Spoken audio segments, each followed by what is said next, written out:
You ever get the feeling that you're not just living your life, you're watching it happen at the same time?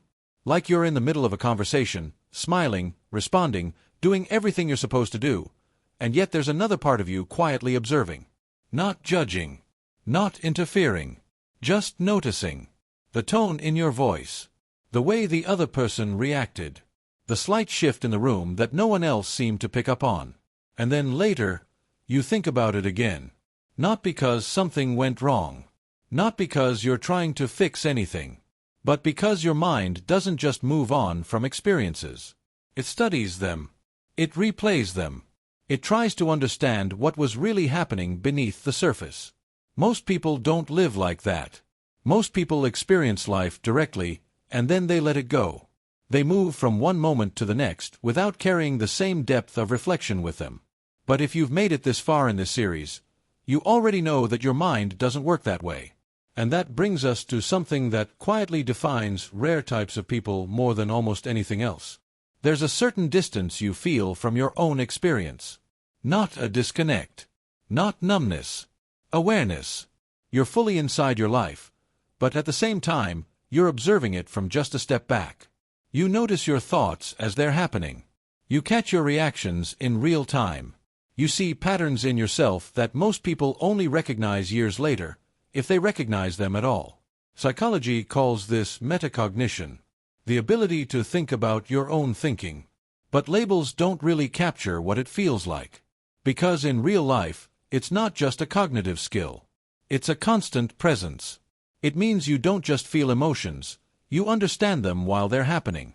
You don't just react, you watch yourself react. And sometimes, that creates a strange kind of dual experience. One part of you living, the other part quietly analyzing. And if you're honest, it can be exhausting. Because you don't get to switch it off. There's no simple, just be in the moment button for you. Your mind is always running a layer deeper than the moment itself. But here's what most people misunderstand about this. They think this level of awareness is the problem. It's not. The problem is that no one ever teaches you how to relate to it. Because when you don't understand it, that awareness turns into overanalysis. It turns into second-guessing. It turns into feeling like you're always slightly outside your own life, never fully settled inside it. But when you do understand it, it becomes something else entirely. It becomes clarity. It becomes the ability to pause before reacting, to recognize patterns before they repeat, to understand yourself in ways that most people never even attempt. And that's not a weakness.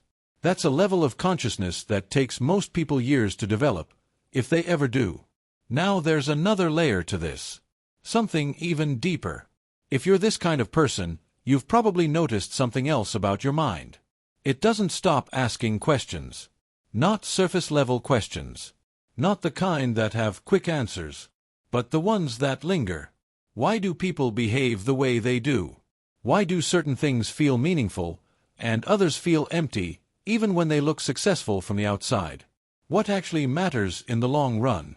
What does it mean to live well, not just efficiently, not just productively, but honestly?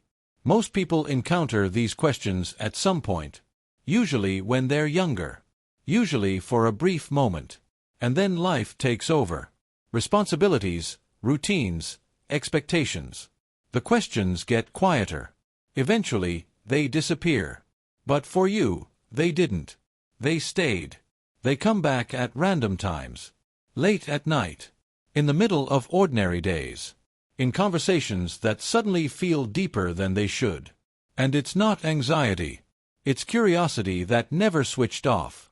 Psychologists who study traits like intellectual openness and deep processing have found something interesting. The people who continue asking these kinds of questions into adulthood are often the same people who experience life with more psychological depth. They don't just live life. They try to understand it. And yes, that can feel heavy sometimes. Because when you see more, you also feel more. You notice contradictions. You notice things that don't make sense. You see through situations that others are comfortable accepting. But there's another side to that. You also see meaning where others don't. You find depth in ordinary moments. You experience connections in a way that isn't superficial. You don't just exist in your life. You engage with it. And that's rare. But here's the part that matters most. The part that most people never hear. None of these traits were ever meant to be problems.